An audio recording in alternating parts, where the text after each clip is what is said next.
Better. A prisoner of a heinous charade. Early 2000s, Savannah. Martha and Eugene Grimes, a couple revered for fostering children and aiding the needy, harbored dark secrets in their sprawling Victorian home. Guests seeking refuge were sedated by the Grimes and forcibly stitched into animal costumes, turned into unwilling performers for a perverse entertainment. The Grimes' grotesque charade continued undetected for 18 years, the truth hidden by the couple's veneer of generosity and community spirit. The horrors were unearthed in 2022 when a former foster child, triggered by the game Five Nights at Freddy's. What's up, Seekers? Welcome back to the channel. How you guys doing? Hopefully you guys are doing alright, man. If you guys are brand new to the channel, you guys didn't know what we do. We break down scary and creepy videos on the net, on the web, from YouTube videos to TikTok videos, IG Reels, Facebook, anything weird, usual, and unexplained you can find right here on this channel.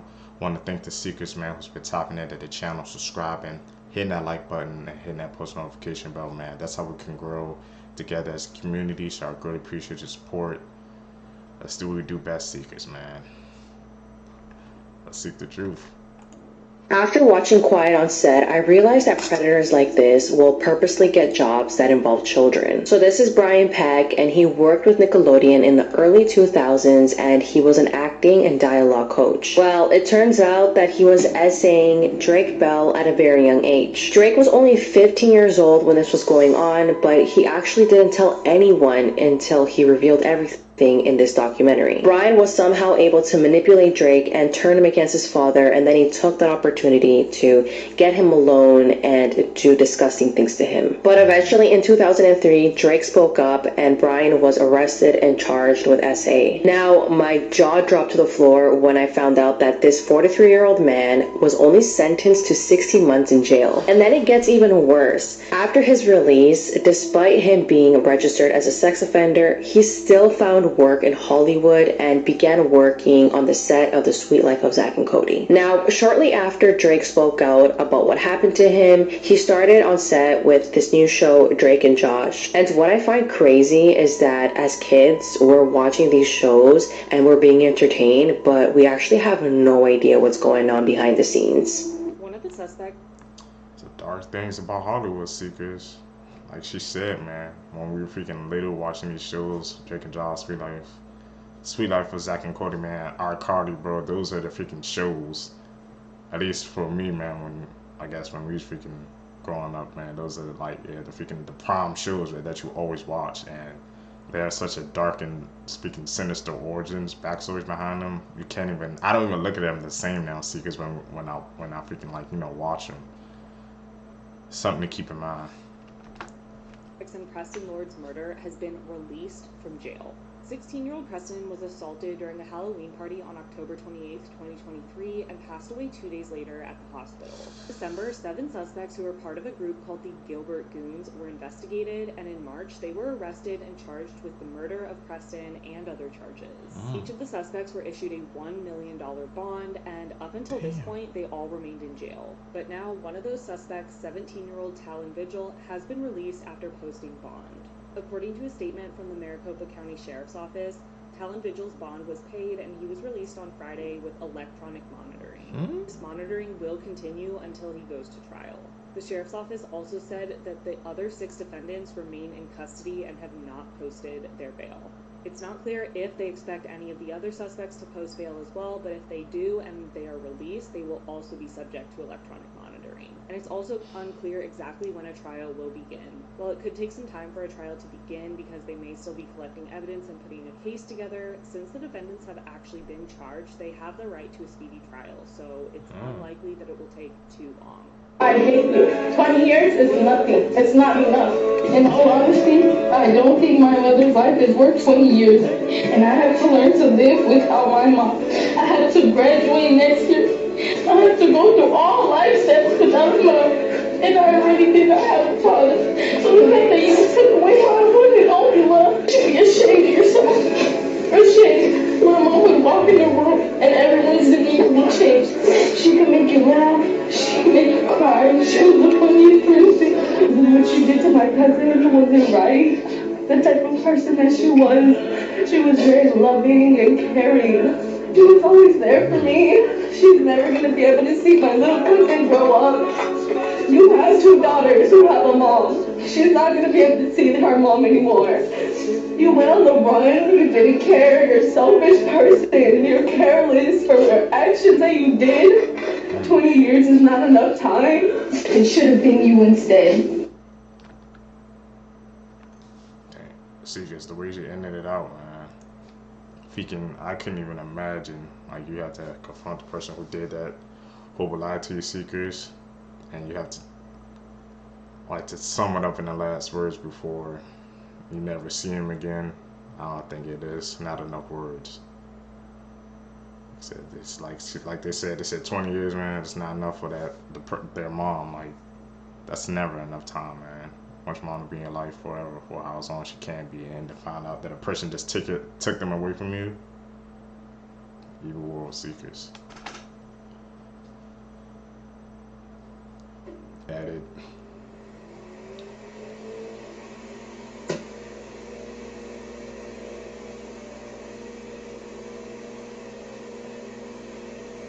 Yeah, that's an edit. You can see the fake photo right there.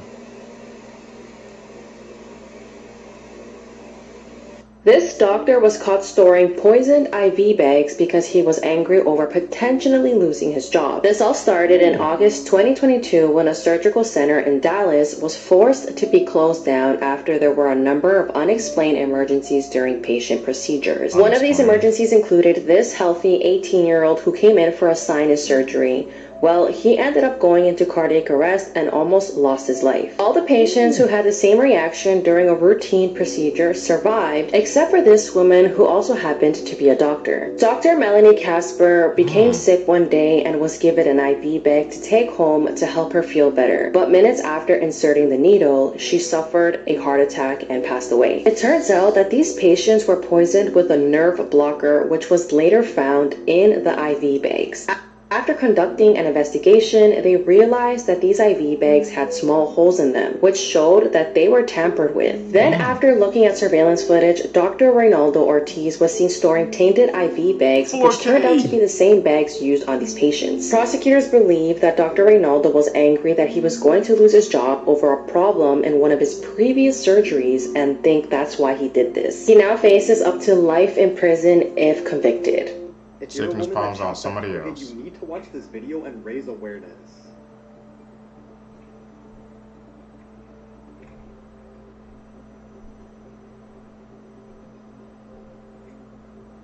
What the fuck? Excuse me, what are you doing? No, I just saw you put that underneath your dress. The woman who posted the video of this creepy man shared her story saying, I ran to Target today in Greenville, North Carolina for a few items. I stopped by the baby section to look at clothes for my grandbaby. A young man was suspiciously close to me and holding his phone at a very weird angle. I thought maybe he was trying to Bluetooth my info from my phone that was visible from my jumper. I was wearing a wide leg one-piece jumper. I gave him a look and he murmured something about sorry he was just looking at clothes. Then I noticed he was getting really close to another woman in the store. I decided this was too much of a coincidence and I decided to follow him at a distance. She then put her phone in the cup holder of the shopping cart to record him and see what he was up to. A young woman was squatted down looking at something on a bottom shelf and he got right next to her, so close I was wondering if they were together. Then she stood up and moved a little to her left and squatted again. This time the man approached from behind and had his phone at that weird angle and stuck it under her dress to video or take a photo. I immediately shouted to him and he stood up. She then says they called security and eventually 911 and had the man arrested, and she said we as women need to look out for each other. Also, ladies, you are safe with me. I have your back every time. That man's name is Thomas Elliott, and what's even worse is he's a volunteer at an elementary school. He has since posted a $5,000 bond and is always looking to be as updated. This YouTuber. You gotta be aware, Seekers. Like, you could tell in the freaking video how he was acting weird. Like, when she assumed, like, as she turned around, he tried to just, like, turn around too, just bend down, put the phone down. Like, I freaking seen that a couple of times on these videos, man. It's hard to believe that a person would do something like that. And it would do it just in, like, plain sight, too. Like, in the stores, you know, cameras and stuff around, so you know there's a chance that you can get caught doing something like that. And look at the consequences. Look what happened. Like she said, the women, man, stick together, try to protect themselves, because you never know, and there are freaks everywhere. But vlogged his plans to murder and decided the fate of people's lives on the toss of a coin. Randy Stair was a 24-year-old who enjoyed vlogging on YouTube. He actually named himself Andrew Blaze and kept videos and recordings expressing that he wanted to unalive himself. He provided plans of how he would carry out a shooting and beliefs that in doing so he could cross over into a cartoon world. In April 2017, he posted the video Fate by Coin Flip. He explained that if heads won, he would unalive himself at home. If tails won, however, he would carry out a mass unaliving at his work. In a dramatic video that has obviously since been removed, tails won on the final coin flip. In June 2017, he was working a late-night shift at Wise Markets in Pennsylvania. During closing time at around 11 p.m., he went to the back of the store and blocked off an emergency exit. He then continued to stock shelves and clean up.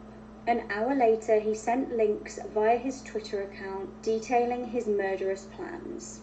He then went on to block off other exits of the store. He put on black eyeliner and black lipstick and went to his car and sent his mum a text message explaining how he would like to be disposed of. He pulled out 2 weapons and started his plan. He killed Victoria Brong, Brian Hayes, and Terry Lee Sterling. He actually approached his co-worker Kristen Newell, who had headphones in, so she hadn't heard what had gone on. She reports that he stared at her for a few moments and then simply walked on and didn't shoot her. She actually managed to escape and called 911. While she was on the phone to police, Randy unalived himself. Many wanted the store to be closed permanently, but in July that year the store was reopened with a new interior and new layout.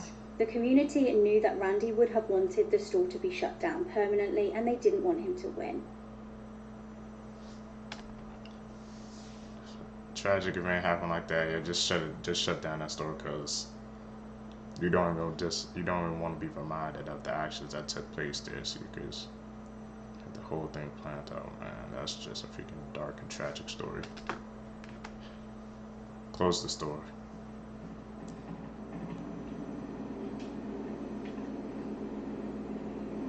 Mom, can you just pass my drink that's on the table, please? Thanks. Yeah, dude.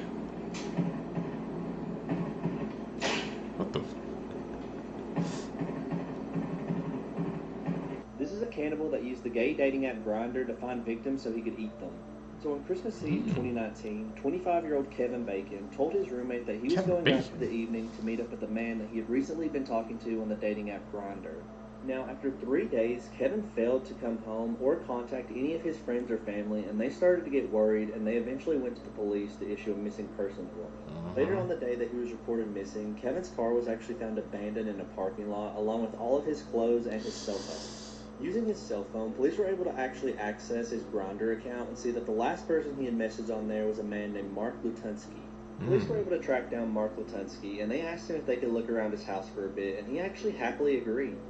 However, when police went down to the basement, they made an absolutely horrific discovery. Hanging from the rafters by his ankles was the nude body of Kevin Bacon. His throat had been slashed, his body had been drained of blood, and most shocking of all, he had actually been castrated. Upon further questioning, Mark happily admitted that he had actually castrated Kevin and then fried up his testicles and ate them, and that he was planning to use a food dehydrator on the rest of Kevin's body so he could preserve it and eat it later. After Mark was arrested for the death of Kevin, police actually discovered that he had had several previous run-ins with the law in the months leading up to the death. 2 men on 2 previous occasions actually called 911 stating that they had escaped from Mark's basement after he drugged them, tied them up, and was planning to torture them. In both cases, police just chalked it up to a gay dispute, and they didn't actually look further into it. Mark was quickly found guilty of Kevin's death, and now he's currently serving life in prison. Hey guys, there's been a Goes to show you, see, because like I said, once again, the details on it, if they would have just stayed consistent with it, they just dismissed it all as a just dispute, that could have potentially saved your life. Gotta be aware, seekers, man. Pay attention to the details. a bit more information to come out about the Riley Strain case that I thought was pretty interesting. As you already know, Riley is the University of Missouri student who went missing after he went to a few downtown bars in Nashville with his fraternity brothers. His body was found in the Cumberland River 2 weeks after he went missing. I literally think about this case every day still. Something is not sitting right with me. I feel so bad for his family. But the mystery has deepened a bit because Riley's mother has revealed a text message that he sent to her a few hours before he went missing. In a nutshell, Riley texted his mom that night to tell her his drink tasted strange.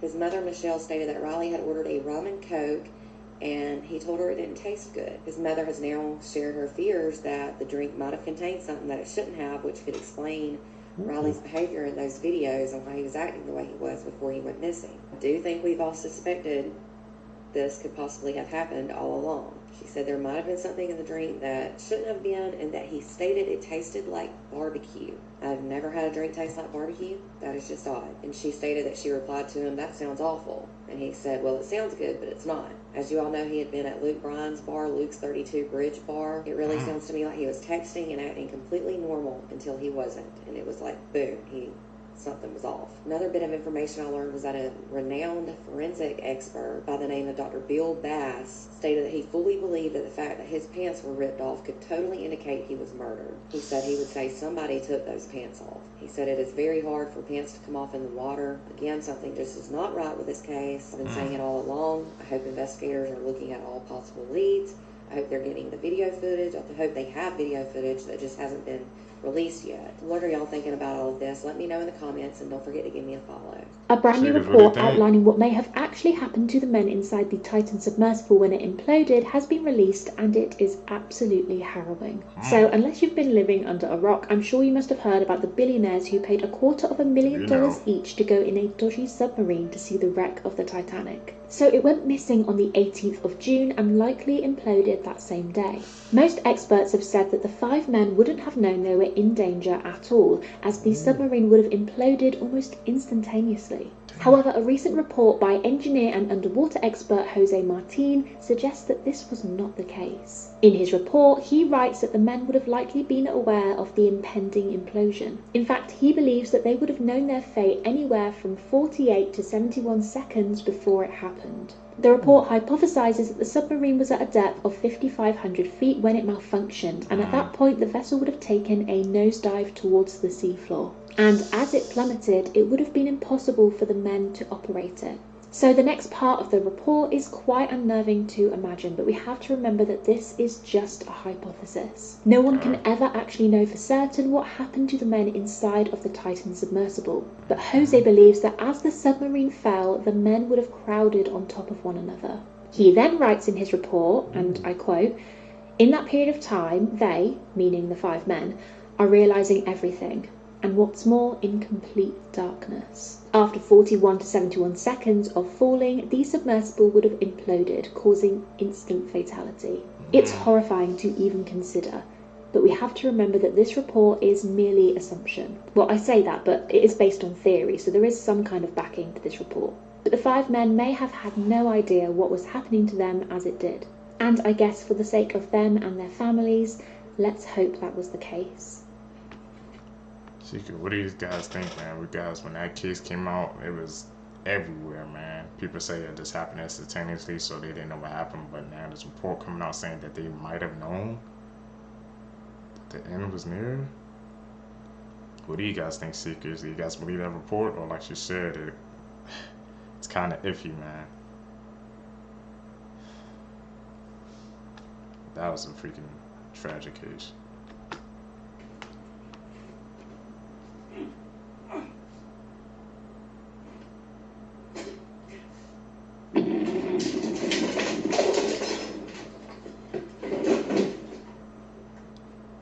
I'll have to say it, Seekers.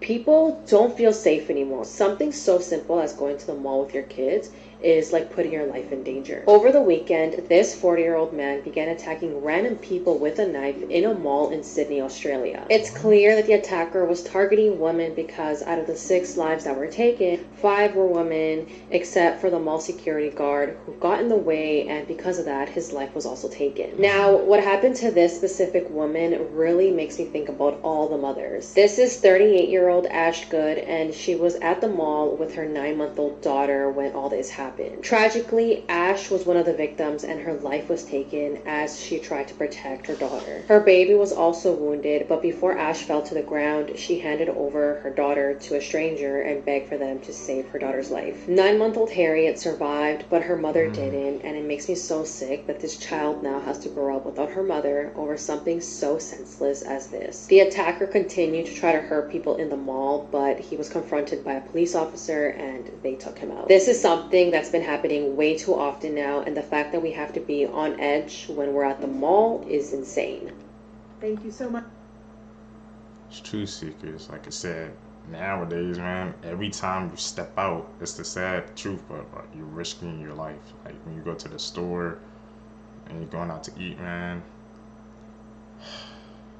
this is the times we living in. Hopefully, man, like I said, as we guess, it can get better, but seekers, this world, I know I said it a couple of times, but this world, we really have to work on ourselves. We need to be better. Going to the mall shouldn't be a life or death situation. It really shouldn't. It's really simple, man.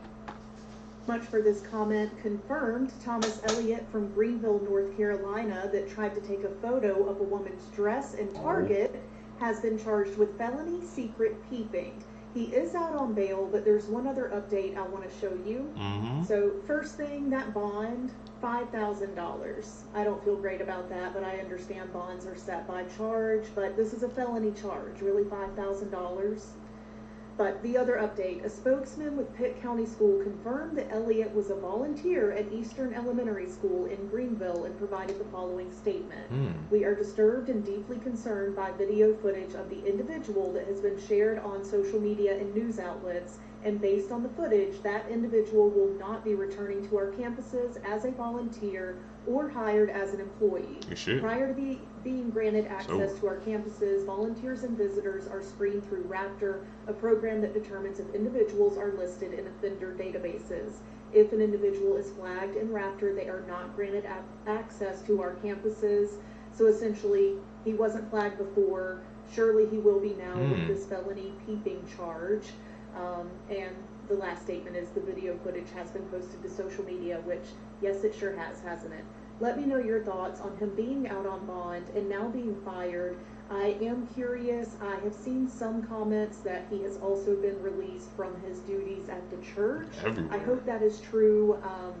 Don't like the idea of this man around anyone, really. The video is just so disturbing, but let me know your thoughts. This substitute teacher was found in the back of her car, no clothes on, with one of her students. This is Erin Ward. She's a substitute teacher from Nebraska. This happened on April 13th in the early hours, around 1 to 3 a.m. The police got a call about a suspicious vehicle parked at the dead end of a road. At the scene, deputies found 2 people in the back of a gray Honda Pilot, Erin Ward and her student. The 17-year-old student reportedly jumped in the driver's seat and sped off, crashing into a yard nearby. He then got out of the car and fled on foot, naked.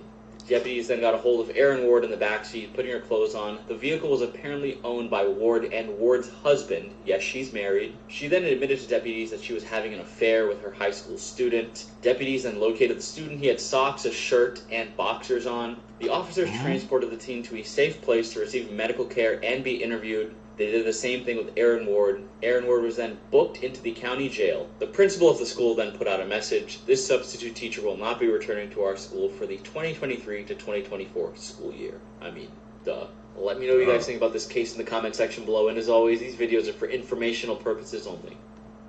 What is it with these teachers, man? They just be getting caught with their students. Like, there needs to be a better way of system to screening these type of people, man, so this can happen way less, because I'm seeing an uptick, which is really bad, seekers.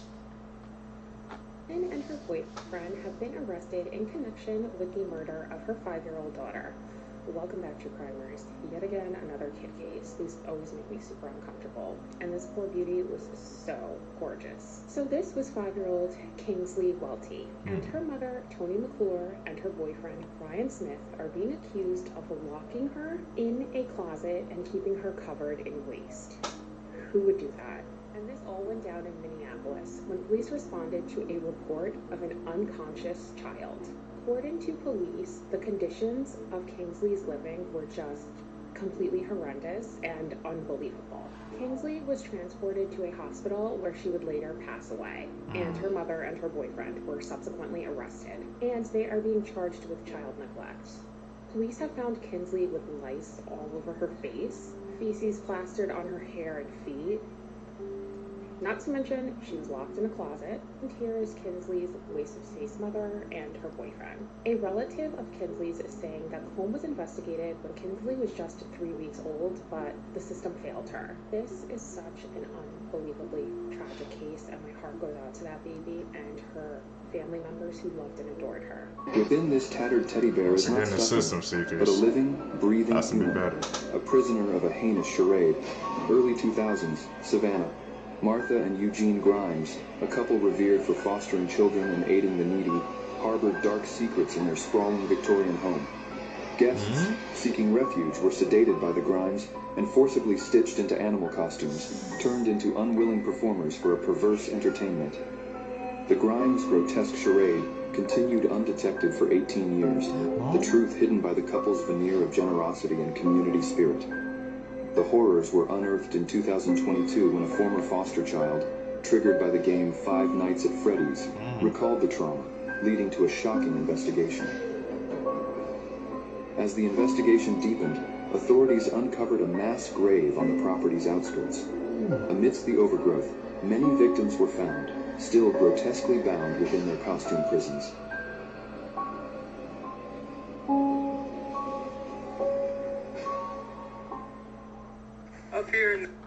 Seekers, that one got to me because it's just like how they just change just by like the snap of their fingers, like to the outside where they just seem like good people, but behind the scenes they're completely different people, man. Stitching people to their costumes, making them like entertainment.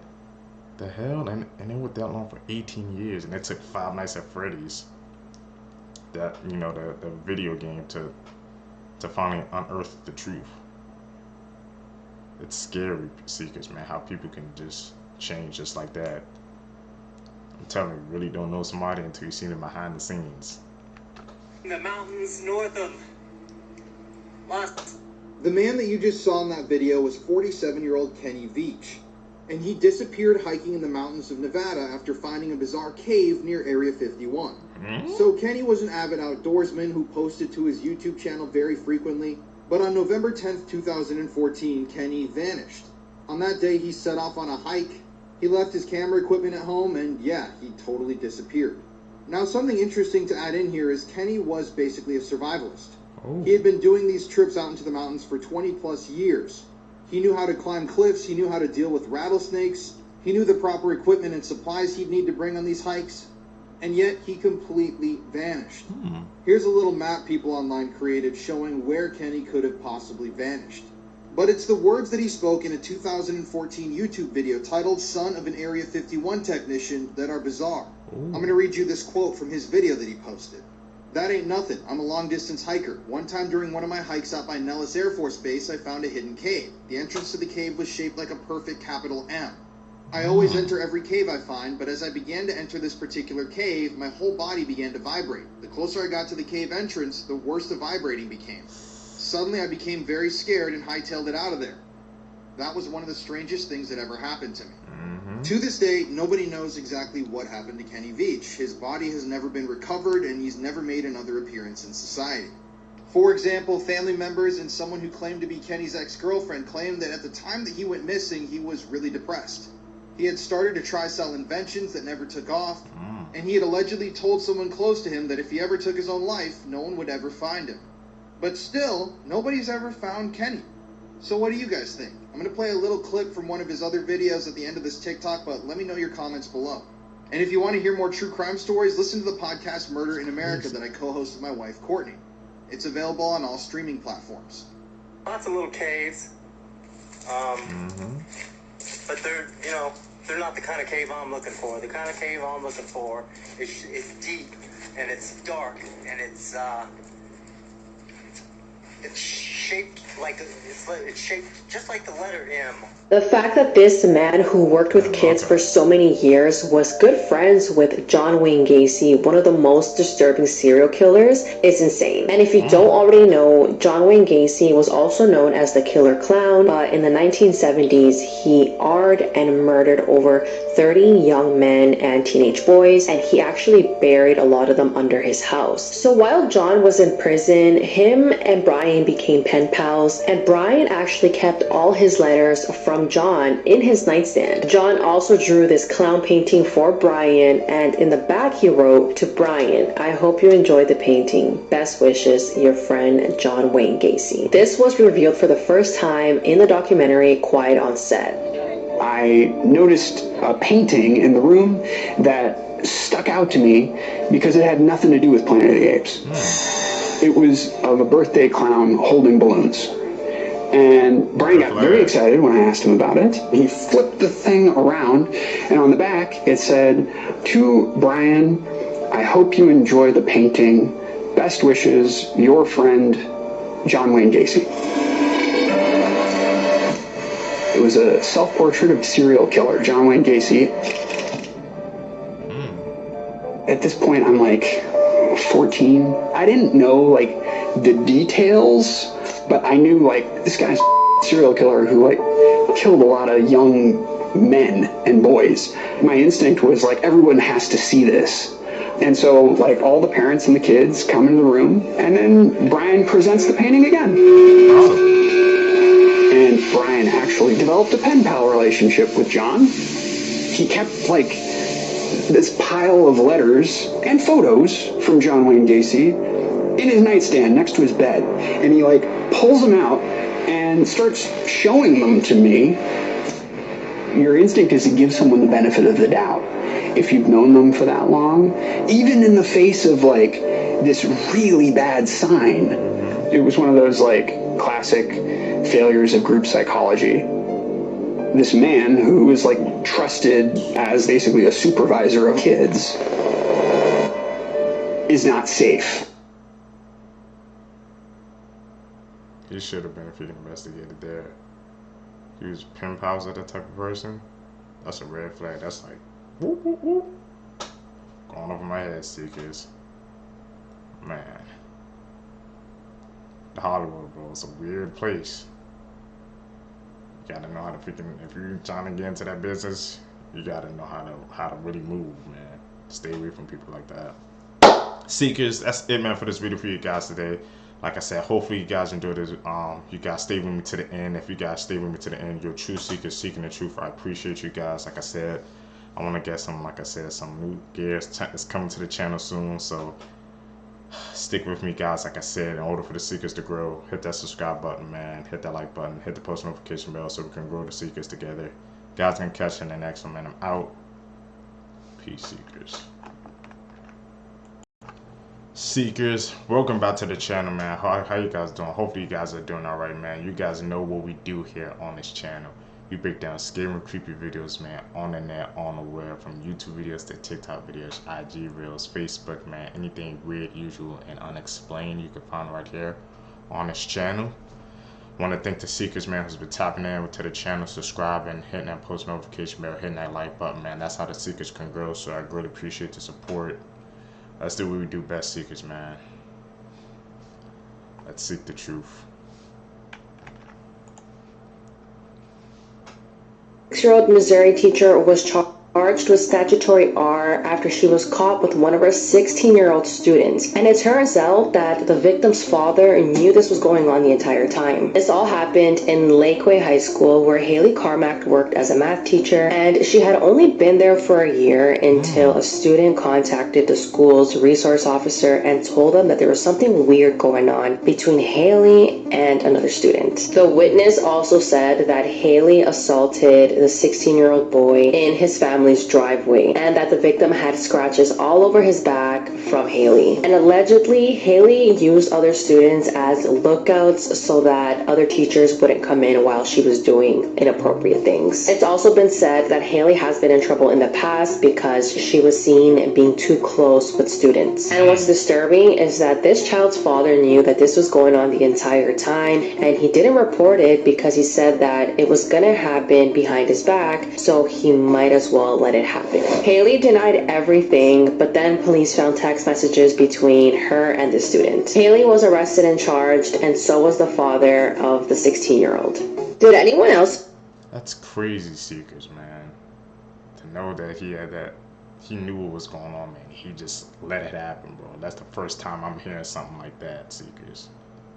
Or these videos that we watch together, man. Like I said, it blows my mind every single time, Seekers, man, that people freaking capable of doing things like that. Let's continue, Seekers. To know that O.J. Simpson had prostate cancer. That in itself was news to me, but turns out that O.J. passed away yesterday at the age of 76 from cancer. Personally, I was never a fan of O.J. for obvious reasons, but for those who don't know what I'm talking about, let's recap a little about who O.J. was and what he's mainly known for. He began his career in the NFL, and he made a name for himself very quickly. Then in 1979, he retired from football and he began focusing on acting, and he was actually in a number of movies, including this one. He divorced his first wife in 1979 and moved on to marry Nicole Brown. During their relationship, Nicole said that O.J. was extremely abusive, both physically and emotionally. They ended up filing for a divorce, and in 1994, Nicole and a friend of hers, Ron Goldman, who was also a waiter at a restaurant that O.J. and Nicole went to, they were both found murdered outside of her house. And the way that their bodies were found, the whole crime scene was so disturbing. And let's just say that the entire investigation and crime scene was an absolute shit show. There's so many details in this case that I can't even explain everything in one video, but there's plenty of documentaries on this case that you guys can watch. A lot of people were convinced that O.J. did it, but he was never convicted. And one of the main things that people still talk about till this day, and was said to be one of the reasons why the jury was doubtful that O.J. committed the murders,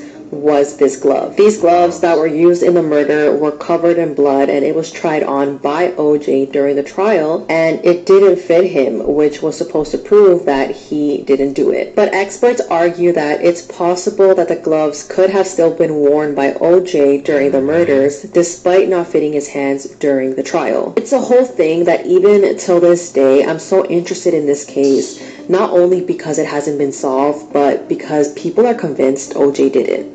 People who kill. When that happened, Seekers, man, you guys know that was freaking big news, trending all over Twitter and stuff. You saw how people were celebrating that he passed away, and other people were just like, no, mostly, but I just seen when people just freaking celebrating, making jokes about it. I'm just like, we all know the infamous O.J. Simpson case, man. Had twists and turns. That one was just freaking mind-blowing, Seekers. What do you guys think about O.J. Simpson? Thoughts down below. Killed celebrities react to their jail sentence. Eric Holder Jr. Murdered Nipsey Hussle. Would be 50 years to life. The total sentence would be 60 years to life in prison. His reaction. The court would also recommend to the Department of Corrections that the defendant be housed in a facility that would address his mental health needs. Michael Boatwright. What you saw? Murdered extentation. There's a part of it. You will go and replace innocent that has a stainless steel slab attached to the wall.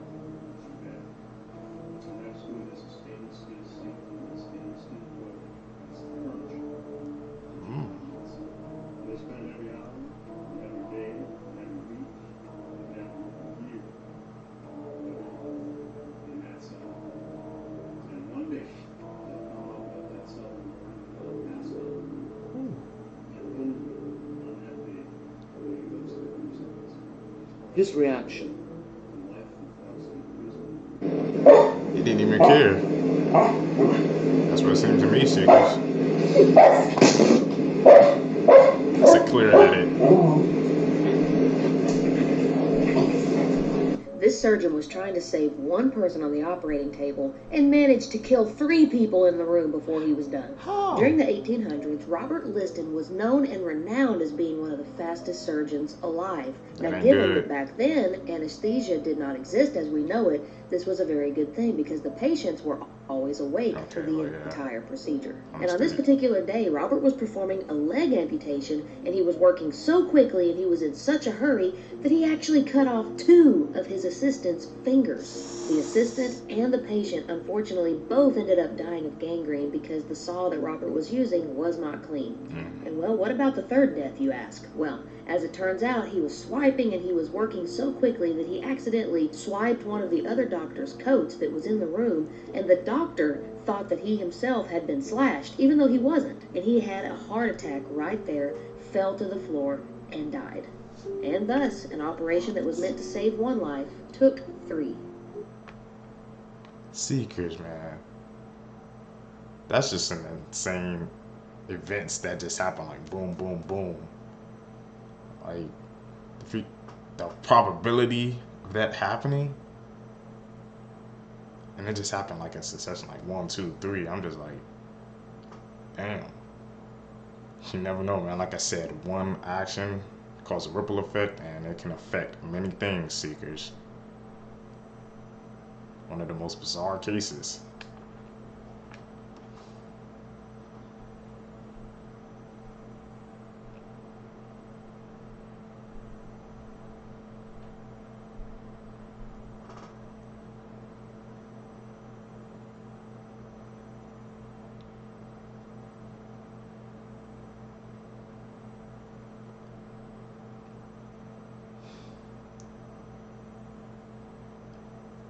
Evil case Seekers. This doctor was caught storing poisoned IV bags because he was angry over potentially losing his job. This all started in August 2022 when a surgical center in Dallas was forced to be closed down after there were a number of unexplained emergencies during patient procedures. One of these emergencies included this healthy 18-year-old who came in for a sinus surgery. Well, he ended up going into cardiac arrest and almost lost his life. All the patients who had the same reaction during a routine procedure survived, except for this woman who also happened to be a doctor. Dr. Melanie Casper became sick one day and was given an IV bag to take home to help her feel better. But minutes after inserting the needle, she suffered a heart attack and passed away. It turns out that these patients were poisoned with a nerve blocker, which was later found in the IV bags. After conducting an investigation, they realized that these IV bags had small holes in them, which showed that they were tampered with. Then, after looking at surveillance footage, Dr. Reynaldo Ortiz was seen storing tainted IV bags, which turned out to be the same bags used on these patients. Prosecutors believe that Dr. Reynaldo was angry that he was going to lose his job over a problem in one of his previous surgeries and think that's why he did this. He now faces up to life in prison if convicted. Seekers, man. It goes to show you, like, how if one person's life is ruined, they try to affect everybody else's. They're just like, man, if my life going down, then I'm just gonna take everybody with me. Like, but they saw the pattern. Like I said, it was kept happening, like going in for just like routine procedures, and it turned into something else, man. And they were like healthier. They were like young and healthy people, except for their old one. Like, and when he did it to one of his colleagues as well, it's just like you have to watch everybody nowadays. Caught him in 4K though.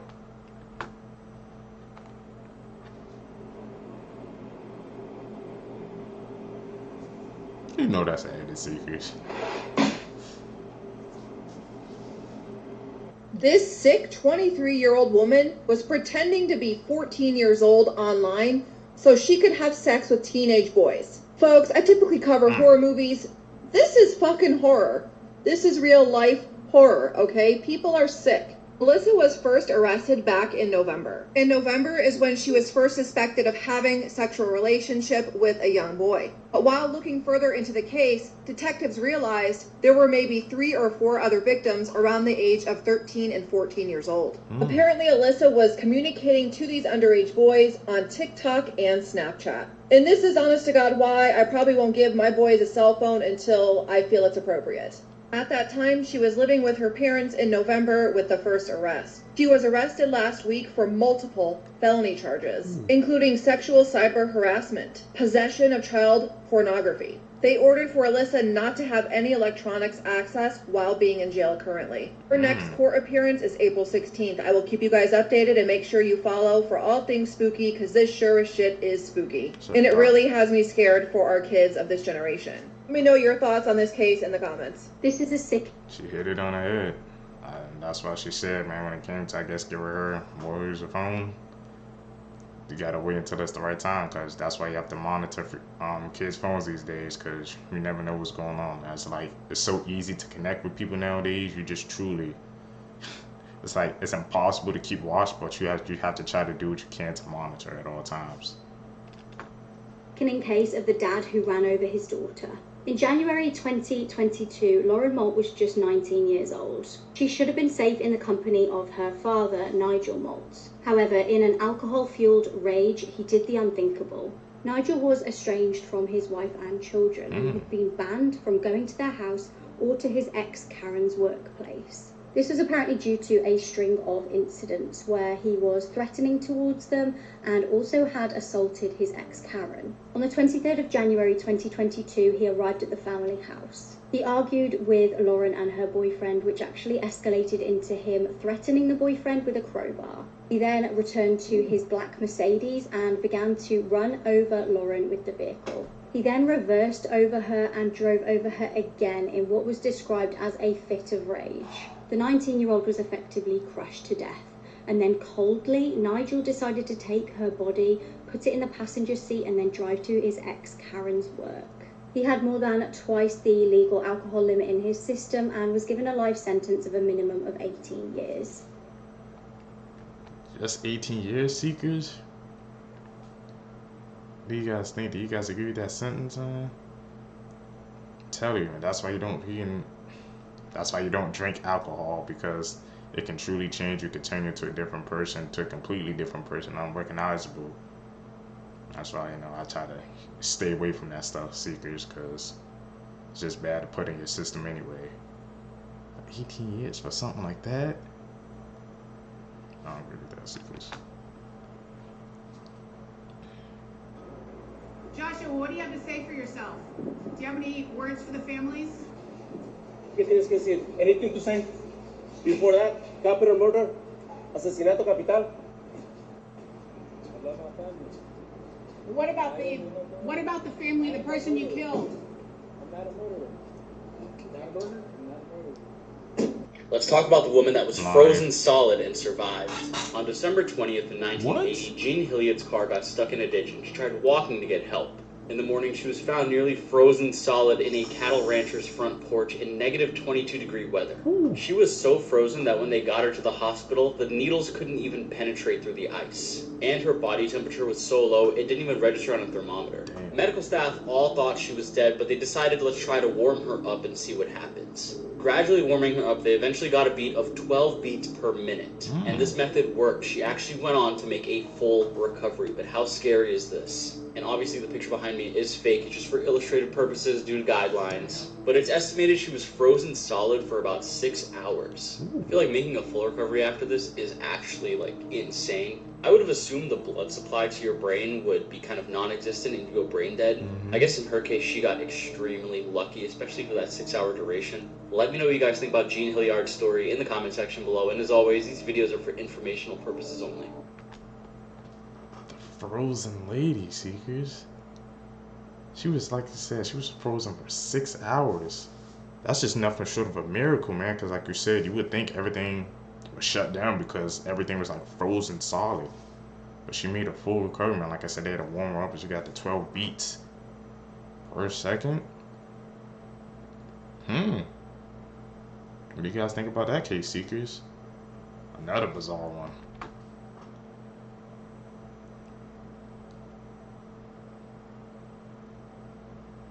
Edit.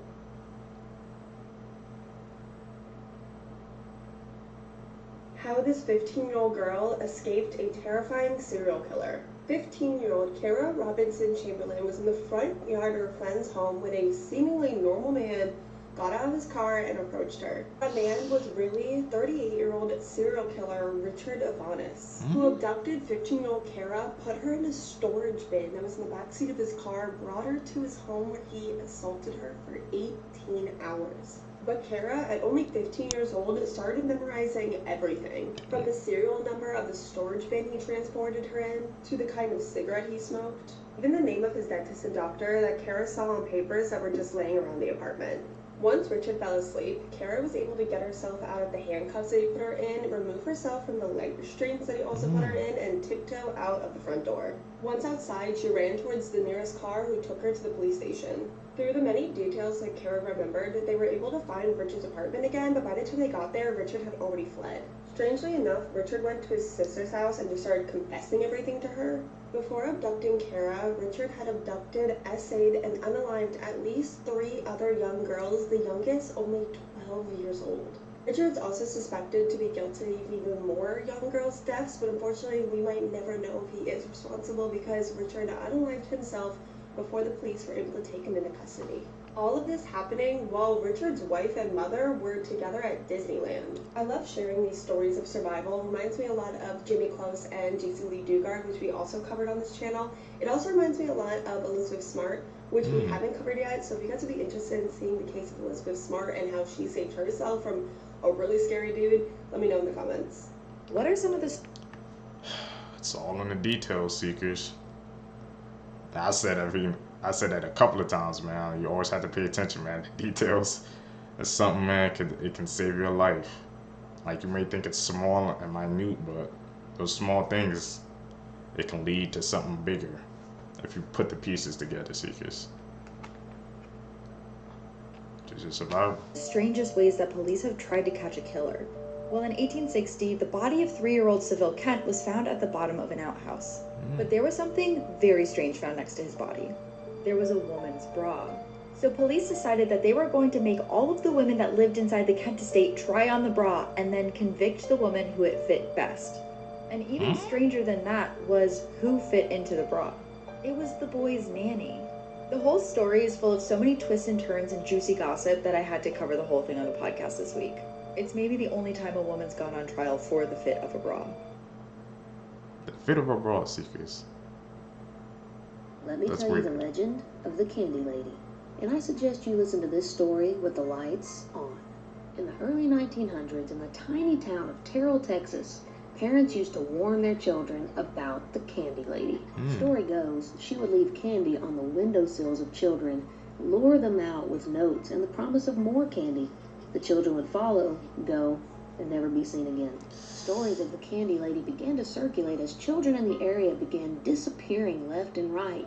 A farmer found rotten teeth on his property before ultimately finding the body of a young boy whose pockets were stuffed with candy.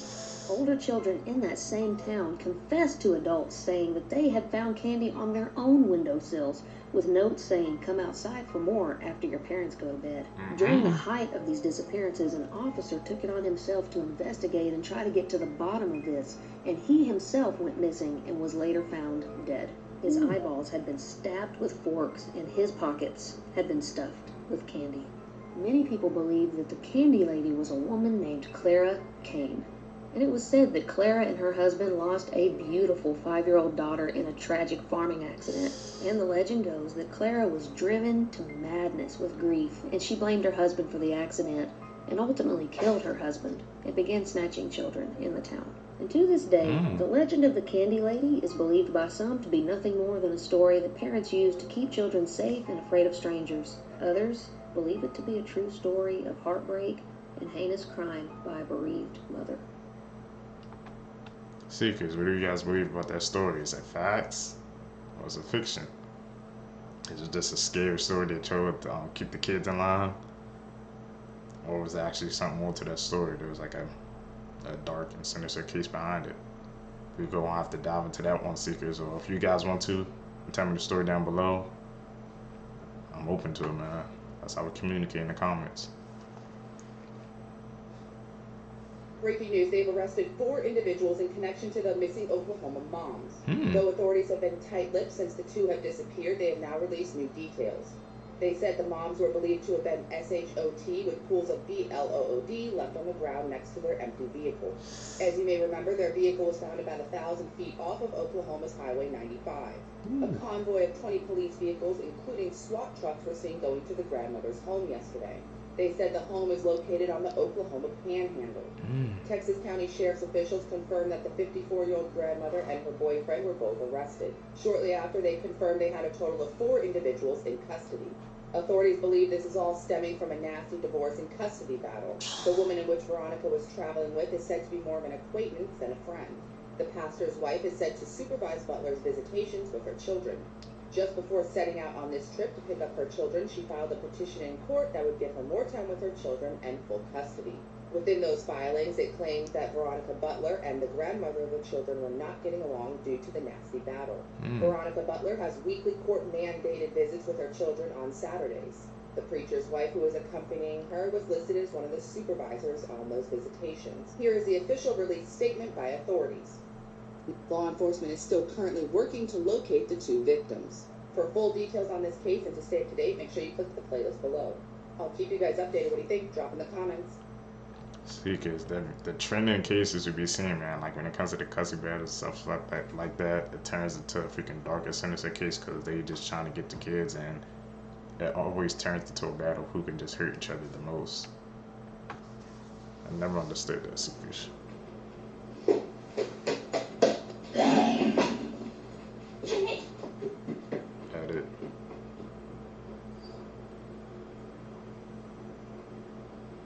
Did you guys know blue people actually exist? This family is famous in Kentucky for methemoglobinemia. It's a condition that turns the skin blue. And the only way it gets like this is through extreme inbreeding. The Fugate family, which is the blue family, just married each other. The main person married his aunt, and then his brother married his cousin, and then all the children married their cousins. This disease is sometimes life-threatening because the blood cells can't carry as much oxygen. The capacity is greatly reduced, and I mean, to get this disease you have to do extreme inbreeding, so I'm sure that is the least of your issues. I'm sure there's a lot of other things that you would have if you had this disease. Also, since methemoglobin is already oxidized, it can't bind to oxygen. Your blood turns this like chocolatey color, and obviously, you start to turn blue because of the lack of oxygen. Your SpO2 rate will be like 85%. Also, your organs, your heart, your brain, stuff like that, those can all be affected because they need oxygen. Definitely an interesting story. Blue people are real, as we can see. Let me know what you guys think about this in the comment section below. And as always, these videos are for informational purposes only. This is... I've only heard about the case a couple of times, but I truly didn't believe it. I'm just like, blue people Seekers, that's fake. They don't exist, but just saw that video, man. They definitely exist because of what goes on between the family, so having to live like that,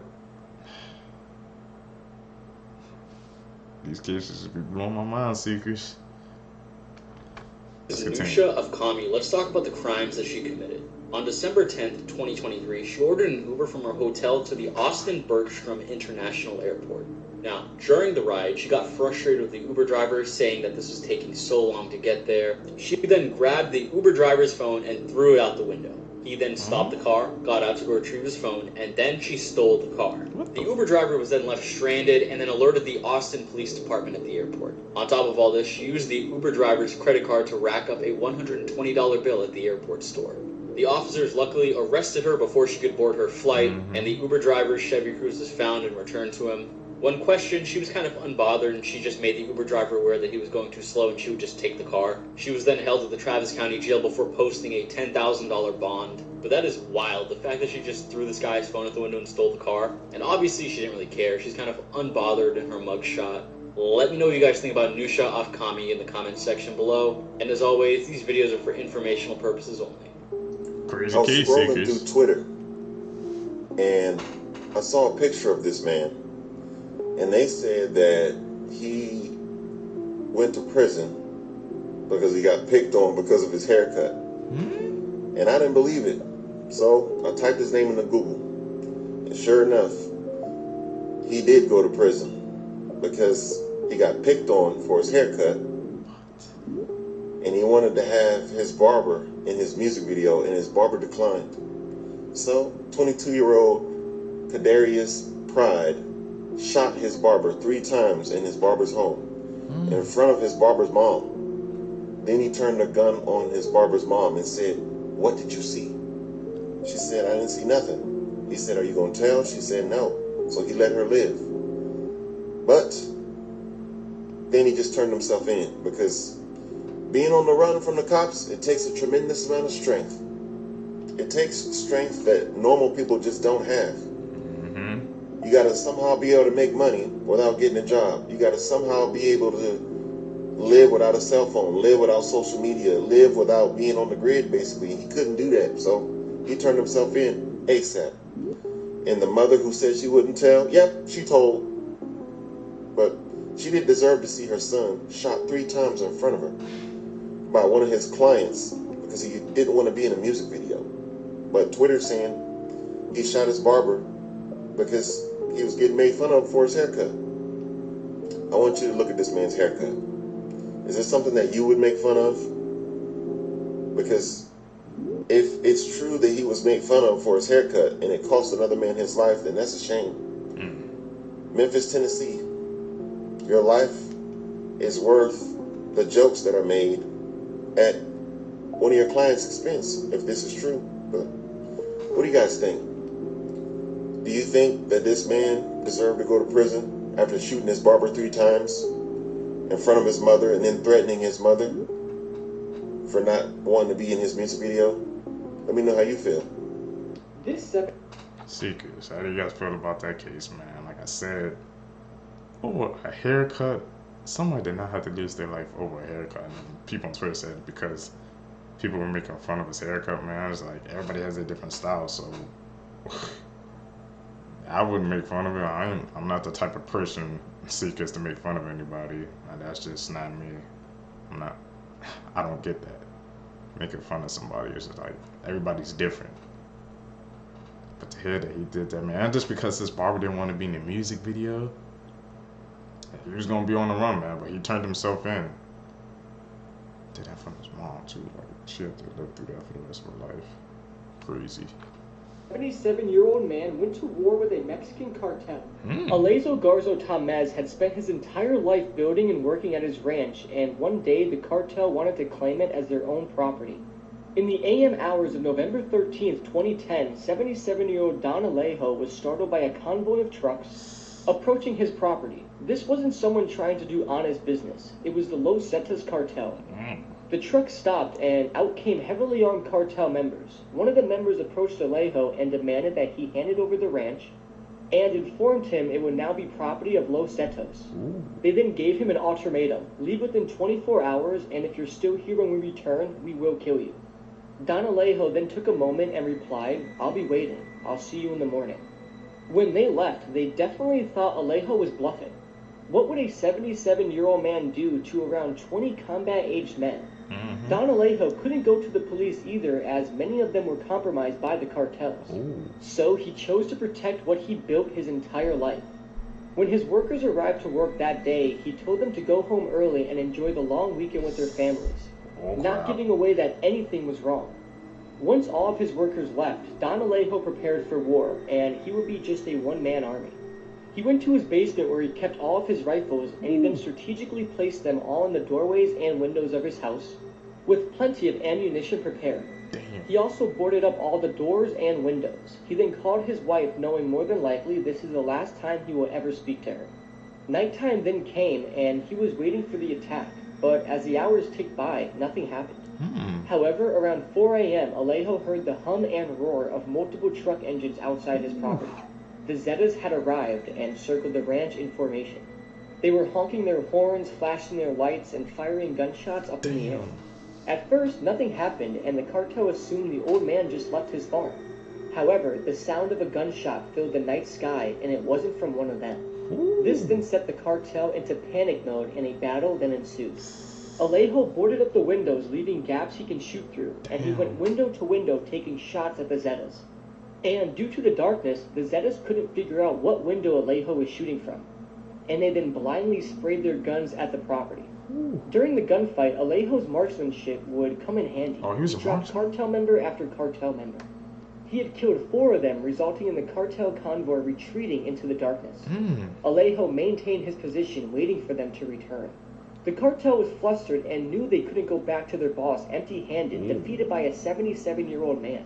So they drew up a plan. In their trucks, they had grenade launchers. What the? The cartel once again approached the property, though they were worried to engage in another gunfight. Alejo then let out 2 more shots and he hit 2 more cartel members. Before one member used the grenade launcher to bomb Alejo's house to smithereens. At this point, the battle had been going on for several minutes, which alerted the military who were now closing in on the area. Instead of entering the house after bombing it, the cartel fled the scene instead, leaving 6 men behind. 4 were shot dead and 2 were unconscious due to being shot by Alejo.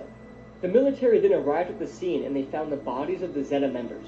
The soldiers then entered the house, which was now filled with bullet holes and debris. They then found Don Alejo's body in the doorway to the bathroom with various wounds to the body and head.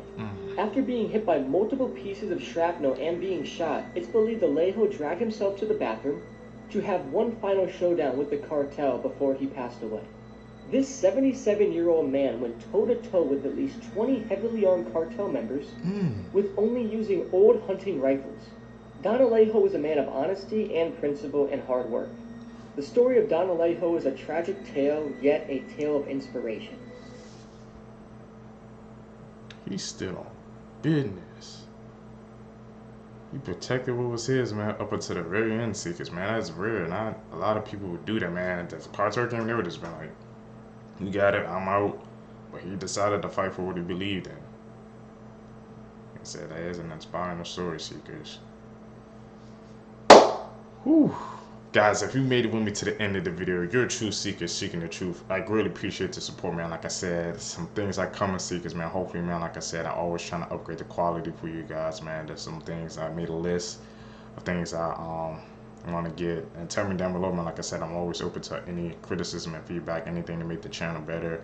I'm doing this for you guys, man. Like I said, we're trying to grow a community, something big and something special. So I need you guys. We got to do this together. You guys gonna be part of the journey. I'm out. You guys can catch in the next one. Peace, Seekers. What's up, Seekers? Welcome back to the channel. If you guys are brand new here, man, if you don't know what we do here, we break down scary and creepy videos, man, on the net, on the web, from YouTube videos to TikTok videos to IG videos, anything weird, usual, and unexplained you can find right here on this channel. I just want to thank the Seekers, man, who's been tapping in on with us. I greatly appreciate it, and who's been subbing up to the channel. You're seeking the truth, man, just like you. That's why you found us today. Got this weird video, as you guys can see today, man. Let's check it out, Seekers. In the world would someone want to create a 2-headed dog? In 1954, scientist Vladimir Demikov transplanted the head of a 9-year-old dog onto the back of the neck of a full-grown German Shepherd. I know, crazy. When both dogs woke up from the surgery, they could see, hear, smell, and swallow perfectly fine. But only 4 days later, the dogs passed away. And you're probably wondering why the hell this man decided to perform these outrageous procedures. Well, at the time, he said his goal was to help advance the science of organ transplants, but ultimately he wanted to save lives. But this isn't the first time he did something like this. He attempted this experiment over 24 times in total until he perfected it. And prior to this, in 1946, he successfully transplanted a second heart in a dog. Then only 5 months later, the dog passed away. And if you're wondering whether this man felt any guilt about what he was doing to these dogs, he made it pretty clear that he lost no sleep over these experiments. These are ways. It's freaking really deranged individual, Seekers, man. Like, bro, he was freaking transplanting heads on a second dog and making them one, bro. Like, and he said his goal was to advance organs, I guess research or something like that, bro. Not at the cost of your damn humanity, bro. It's like doing that to all those freaking dogs, like he said, and he probably didn't feel no remorse, bro. Dangerous individual, man. Seekers, man. The ghost if he can show you, but I wonder how many other freaking, people are probably doing this, man, and they freaking getting caught, bro. The things people do, man, to freaking seek their goals and try to complete their goals, bro, it's truly freaking evil, Seekers, man. So we always got to be aware, bro. What do you guys think about that two-headed dog? What the hell? Is that you can talk to a ghost. Up first, you can speak to a ghost through a candle light. First, you light a candle, then grab 2 pieces of small paper and write yes on one and no on the other. Then, underneath the words, you have to write a small pentagram. Then put the papers as close as you can to the flame, and then ask if a spirit is with you right now. If the flame goes towards the paper that says yes, then there is a ghost in your presence. But if it goes towards no, then you have to try again. Next, continue asking any questions you want to the ghost, but be careful. Next up is think of a dead person that you want to talk to, and then start yelling out loud, "Spirit, show yourself. Spirit, reveal. Spirit, come to me so I know who you are." Keep saying this over and over again, and then the spirit will appear. Seekers, what do you guys think about that, man? Freaking communicating with spirits, that's something, man, I'm not freaking into, bro. I know some people are, but for me, personally, I wouldn't even freaking take that chance. I don't need no bad energy near me, so I must take a big, hard no on that. But pass, we don't do that, Seekers, over here, bro. We don't communicate with some freaking spirits, man. Never knew. The last one is crazy. Would you keep this dog if it was your pet? Just a little bit.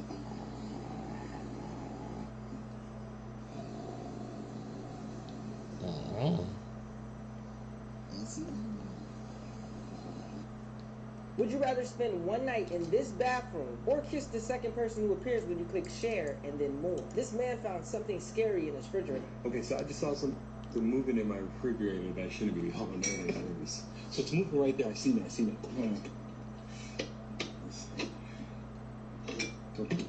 What the fuck? Yeah, no, I don't see anything. I'm looking in the reflection too. I don't see it. What is that? I'm sorry, I had to do it. Oh my god. It's scary how only 1% of people can do this. None of you can spell your name one word at a time in the comments below without being interrupted. First person to do it wins. Before we get to the last dirty thing, please support this page by clicking the follow button for more interesting posts every day. Can someone explain to me what this is?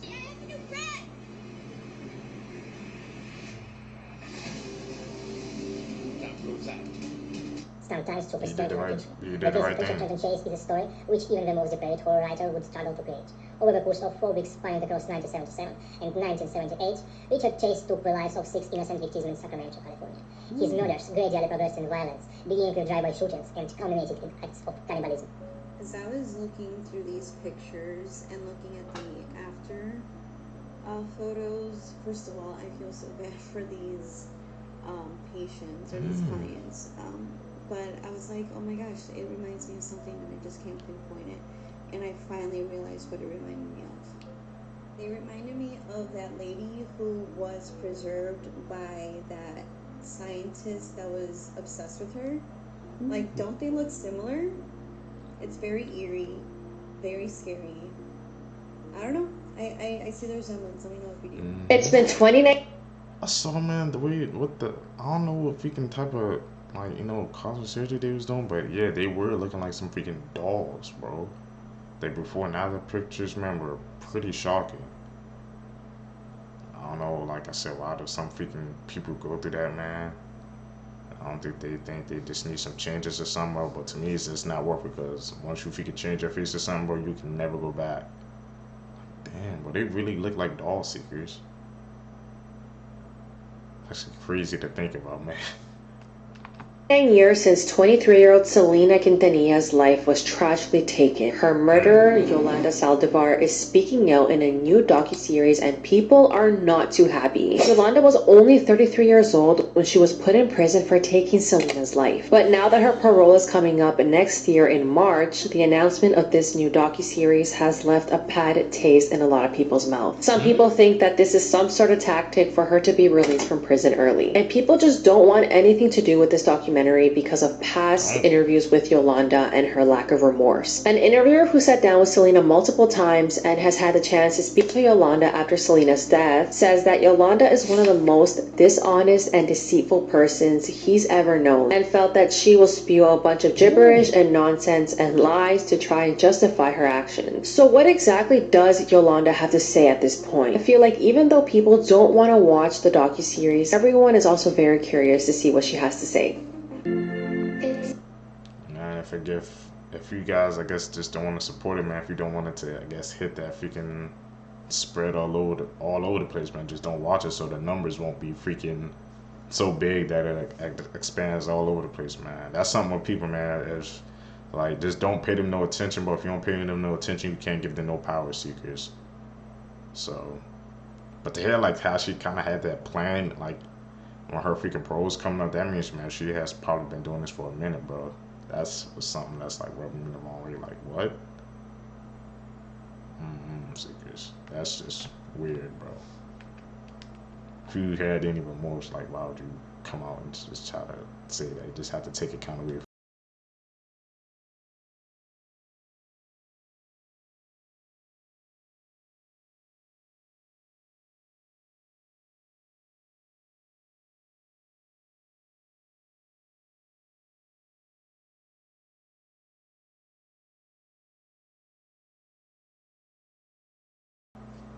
What the hell? I mean, said help on his wedding day. Jackson Mahomes today is going viral as he's the brother of the famous quarterback Patrick Mahomes. He was at the parade and apparently he helped save the lives of children while he was there. And I've got that information for you. And guys, make sure and click a plus sign because I'm going to have more on this that you don't want to miss. Sound off in the comments. Tell me what you think about this, but take a look at this information, then we'll discuss. And it says, Jackson Mahomes caught up in the KC Pew Pew. Helped out child, says eyewitness. And you can see it says a woman named Jess revealed on next Wednesday that Patrick Mahomes' little brother actually stuck around in the aftermath of the parade and was apparently on the scene when shots rang out and people started panicking. And it says, I don't care what anybody says, but I have found a newfound respect for Jackson Mahomes. Anna and I were stuck hiding with him at Union Station by the trains, and he was taking care of a child who lost their parents and helping him calm down.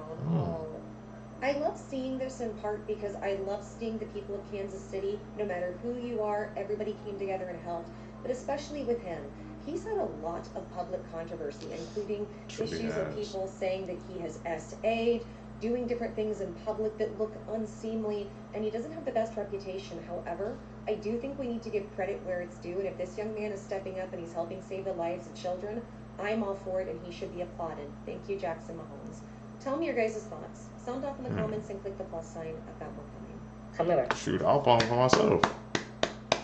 Like I said, when I saw that freaking, you guys know that freaking tragic freaking event that took place over the past couple days, man. You know, Kansas City celebrating a Super Bowl, bro, and that freaking horrible freaking actions that people were doing, man. But here that he actually was freaking saving kids, bro. Like I said, I definitely found a newfound respect for him, man, because you know, yeah, the stuff he been doing in public, people really haven't been messing with him, bro.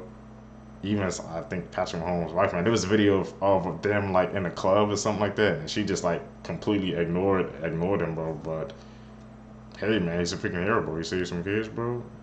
That's a hero to me. Coined the phrase, you can't make this stuff up. We have known the story of real-life boogeyman, Albert Fish. A slight, elderly man with grey hair, no one suspected the kindly single father of being sadistic child murderer and cannibal. What? Disturbing facts about real-life ghosts. Have you ever played Charlie before? If so, it's proven to be most likely that a spirit has been following you since then. Ever felt something watching you at your hallway or outside? If so, something genuinely is telling your human senses that something is there. Spirits love to visit at the night, no matter where or who you're with. Ever got goosebumps out of nowhere? It's most likely to be a spirit walking past. This is by far the most horrific thing. I've gotten goosebumps before, bro. And I never even thought about like a spirit could be walking past you. Like I had that a couple of times just out of nowhere, bro. I just get goosebumps. I'm like, what the hell is going on? Seekers, man, I'm watching these videos, bro. Like I said, be expanding my freaking knowledge, bitch, bro. Could that be true, man? A freaking spirit is walking past you, that's why you're getting goosebumps. Has that ever happened to you guys, Seekers, man? You just get goosebumps out of nowhere, just like, what the hell's going on? Like, I'm not cool, so what the hell? Why am I getting these goosebumps, bro? Thing that was ever live streamed. This absolutely horrific murder that I'm about to explain was live streamed on Instagram. This is extremely disturbing, so this is a massive trigger warning. On August 11, 2023, Bosnia bodybuilder named Nermin Salmanovic murdered his wife live on Instagram Live. All while 12,000 people watched. 12K? Nermin had been abusing his wife during their entire marriage, and the pair had a young child. On the morning of August 11th, he told his followers that they could witness a live killing. And he was still in As there? the live stream continues, he then turns the camera to his ex-wife, whose face was bloodied and disfigured from multiple injuries, probably from him repeatedly hitting her over and over again. He then starts talking to her, calling her derogatory names, and blames her for her own death because she reported him to the police. And what makes this even more disturbing is throughout the entire live stream, you can hear their child just screaming, crying. He then tells his followers that he's the child's father and his ex had hidden the toddler from him for over a week. Good reason, it seems. He then picks up the gun, points it at his ex-wife's head, and then fires one shot into her forehead, killing her.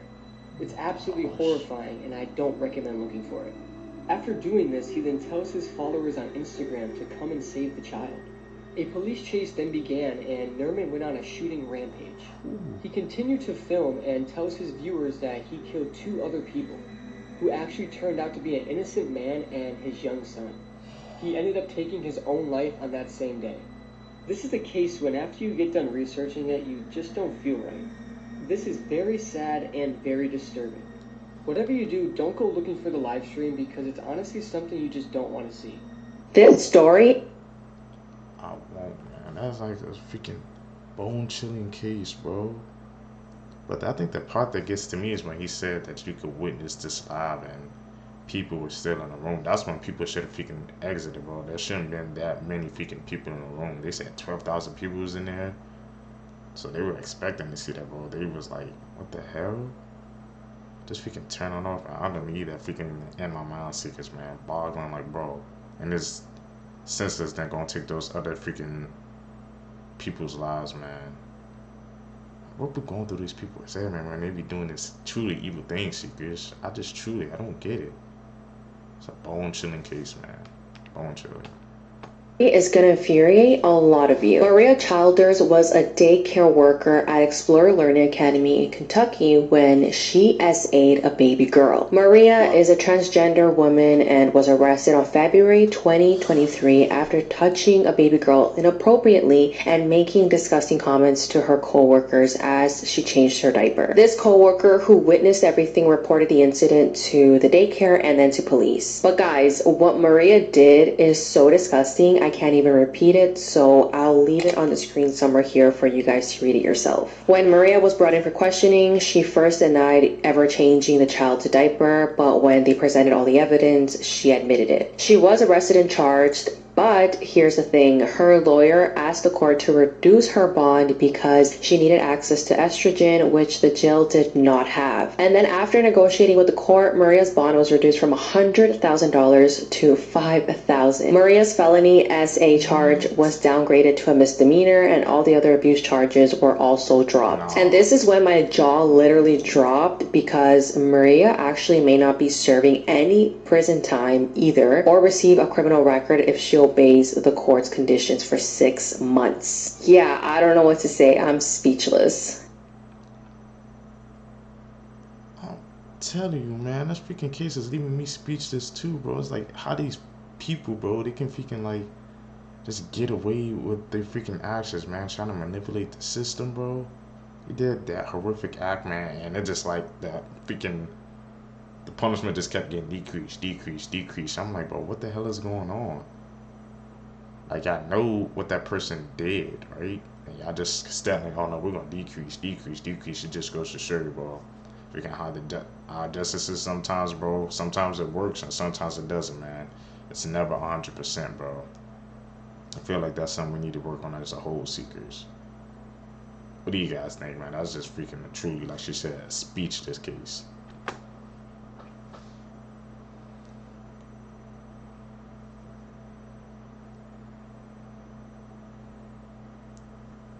Edit. A youth wilderness therapy camp in North Carolina is under investigation after a 12-year-old boy died under suspicious circumstances less than 24 hours after he arrived.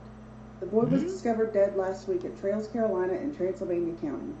Officials said the boy had been taken to the camp on Friday by 2 men from New York per the parents' request. At around 8:10 a.m. on Saturday, a 911 call was made about a child not breathing. According to camp staff, they administered CPR on scene, but rescue efforts were soon stopped when it appeared that the boy had been dead for quite some time. The boy was taken to a nearby hospital for a preliminary examination before the body was taken for autopsy. On Tuesday, investigators conducted a search warrant at Trails, Carolina camp, and the sheriff's office says that the camp is not fully cooperating with the investigation. But they noted that staff members that had been assigned to the boys' cabin had been placed on leave.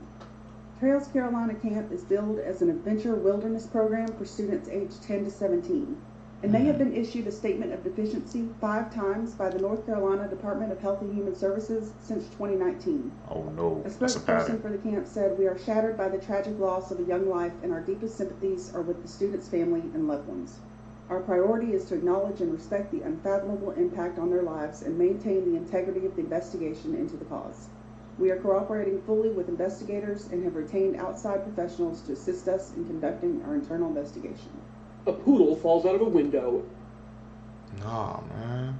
Like, imagine you freaking dropping your kid off, or your kid or child off to a camp thinking they're supposed to have a good fun time, and then find out they were taken from you, bro. I feel like now there's something more that going on in that camp that they definitely have to investigate. But when she said they've been like issued that drink like 5 times, that's a pattern, bro. So something's definitely going on there, man, that we have to dig deep into that, Seekers, bro. I said, man, we be seeking the truth out here, man. And there wasn't really a lot of details, man. But the thing that stand out to me was when she said it was issued that like 5 times, bro. We'll have to check that case out, bro. See, because something, man, it's just not sitting right with me, Seekers. And 3 people die in one of the craziest deaths imaginable.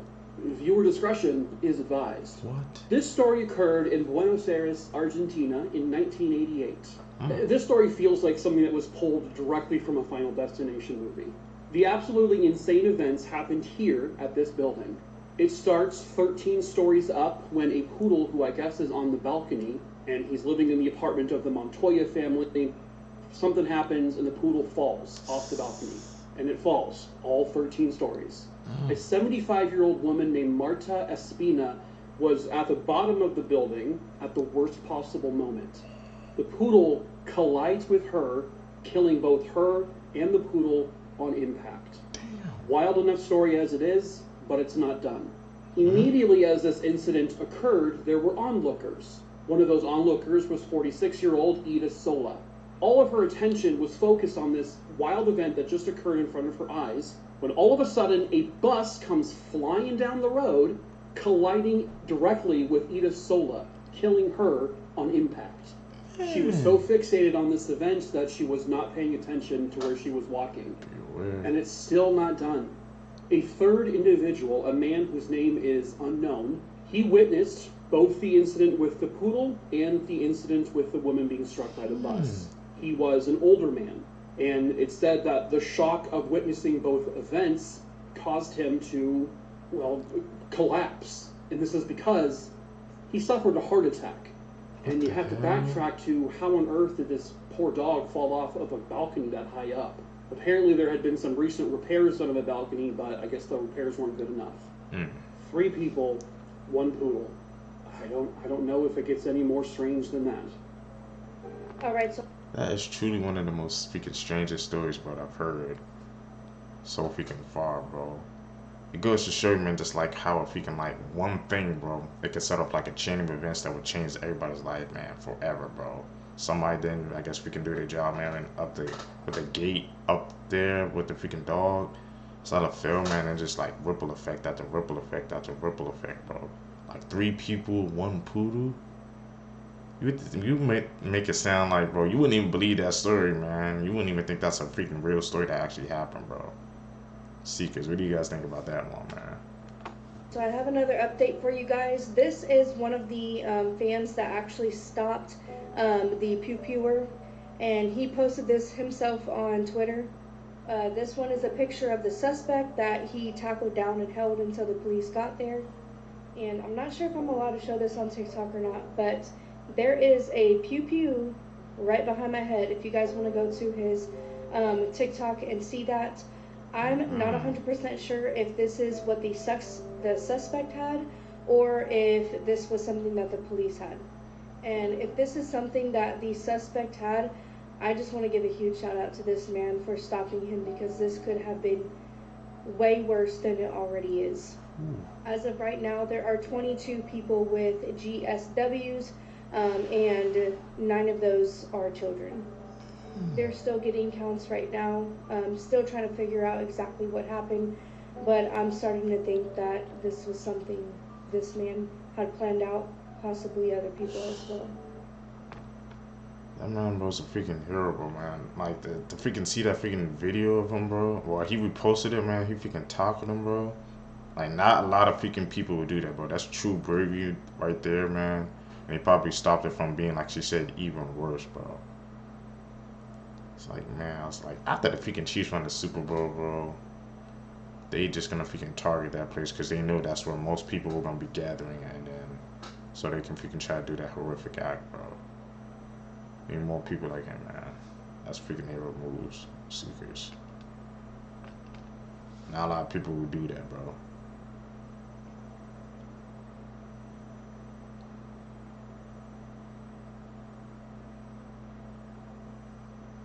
Mummified monkey remains were found in luggage at Boston Airport. What? The traveler who brought these in also claimed they were just dried fish. These mummified remains included 4 monkey heads. One of the canines actually ended up sniffing this out. The monkey remains are dehydrated, and the traveler was coming from the Democratic Republic of Congo. This is considered bushmeat, and you cannot carry bushmeat into the US because they can carry viruses. For example, Ebola. Bushmeat is either raw meat or very minimally processed meat. And in this case, dehydrated meat counts. Now imagine carrying around 8 pounds of monkey remains and just telling everyone it's dried fish. I don't even know what motives you could have on taking this back to the US. Were they going to eat it? Were they going to put it in a history museum? I have no idea. And of course, this is not the first time someone's done something like this. Apparently, a similar case happened when someone was carrying around 30 pounds of rat meat. What? Super weird, I know. Don't know why. Let me know what you guys think about this in the comment section below. And as always, these videos are for informational purposes only. Are you familiar with the Why the hell would someone be carrying around like, he said 20 pounds of freaking rat meat, and what's the point of freaking getting at the monkey meat, bro? Freaking people and they be doing weird things nowadays, bro. I didn't even know that was freaking considered, like I said, bush meat, and you can't, that's not allowed to the US because it can bring in those type of freaking, you know, I guess viruses that they say we don't need to be dealing with any more than what we already dealing with, Seekers. I don't know what the heck they were planning, but I'm definitely going to do some more research into that, bro. These people be trying to carry this and smuggle this back into the U.S. What's their motives, man? Missing 411 cases? No. Missing 411 refers to a series of unsolved cases of people who mysteriously vanished in national parks across North America. Obviously, it's common for people to get lost in like the woods because it's fucking huge, right? Yeah, where you could like fall the wrong side, get eaten by an animal too. But it's just the way they went missing, how they were found, how their remains were found. Like there's one case about a guy, his name is Aaron Hedges. Back in 2014, he was elk hunting in the Crazy Mountains in Montana. He was really familiar with this specific area. He got so familiar to the point where like he didn't need a map. So there's no way he could just get lost. No, bro. Like, and he even set up these caches on different parts of the area. It has like necessities that he might need, like sleeping bags, food, water, stuff like that. So he ended up going with 2 of his friends on a hiking trip, and they were gonna go set up camp at a lake. So they were gonna go with 2 horses and a pack mule. It was good for the first 2 days, and then on the third day, Aaron decides, you know what, I'm just gonna go to a cache, I'm gonna go get a sleeping bag, get some other materials that we might need, I'm gonna come back. A couple hours later, one of his friends ends up talking to him on the walkie-talkie, and this specific walkie-talkie, whenever you talk, it shows the GPS coordinate of the other person's walkie-talkie. So whenever he looked at it, Aaron said he was gonna go north to a cache, but on the map he went far east from the cache he was supposed to go. And then whenever they got in contact with him, he was like, oh, sorry guys, I went the wrong way on accident. How would he get lost like that? Exactly. They go all look for him and stuff. They go to where the GPS showed, no sign of him anywhere, bro. Because they found nothing, they eventually ended up calling the authorities. They ended up finding his boots, and next to his boots was a campfire, a pack of cigarettes that were his. But it was weird because those things. Woman wore old ring for 25 Crazy, years. bro. Then jeweler told her so. Jane strolls through the flea market on the west side of the city every week, leisurely walking past different stalls. Everything looks quite ancient and worn, and she only has a few dollars in her pocket, hoping to get value for her money. As she gazes upon a massive ring at one of the stalls, she feels like fate has led her here. The lady wants something beautiful and luxurious for herself. Although she knows it seems like something she can never afford, she desires it. Jane inexplicably feels drawn to the ring. The ring has an unbelievably large setting, and the crystal is just as impressive. Jane knows she must own it, a piece of jewelry she not only wholeheartedly loves, but also sees as a talisman to remind her that with enough effort, one day she'll buy a real diamond. She purchases this incredible ring for $13. From that moment on, she wears the ring every day no matter where she goes. Despite her humble background, she doesn't need much, and the ring makes her feel like a princess, even 25 years later. But one day, a peculiar trip to a grocery store completely upends her life. On her way home, Jane stops at a nearby grocery store. She gathers all she needs and heads to the cashier. She notices a stranger staring at her hand. The man keeps staring, making the lady uneasy. Jane quickly pays and exits the store, realizing he is still following her. Curious about what the man wants from her, or if she's just being paranoid, she shortens the distance between them. As she turns to face him, he says something completely unexpected. If you'd like to continue the story, you can reply with ring. Oh, man. Gotta find part 2 to these stories, bro. Like, what the hell? Why was he freaking staring at that ring, bro? Did they have a mind on somebody? Was there, like, a freaking dark backstory to that ring or something? I know it's freaking missing cases, bro. 4111. Hey, man. Like I said, that guy said he knew the area, bro, and he just disappeared like that. I don't know. Something going on in those the freaking camp area, but like they definitely need to be freaking searching there, bro. Speaking of insane seekers. Guys, seekers, man, that's it, man, for this video for you guys today. If you stay with me to the end of the video, you're a real one. Thank you guys for seeking the truth with me today. Really appreciate that, man. Guys, like I said, make sure you guys subscribe to the channel, hit that post notification bell, hit that like button, man. I really appreciate the support, guys. We're growing the seekers, man. We want to grow this community, so guys, hit that like button, subscribe, man. I think I'm trying to do these daily uploads for you guys, man. I'm out. You guys gonna catch you in the next one. Peace, seekers.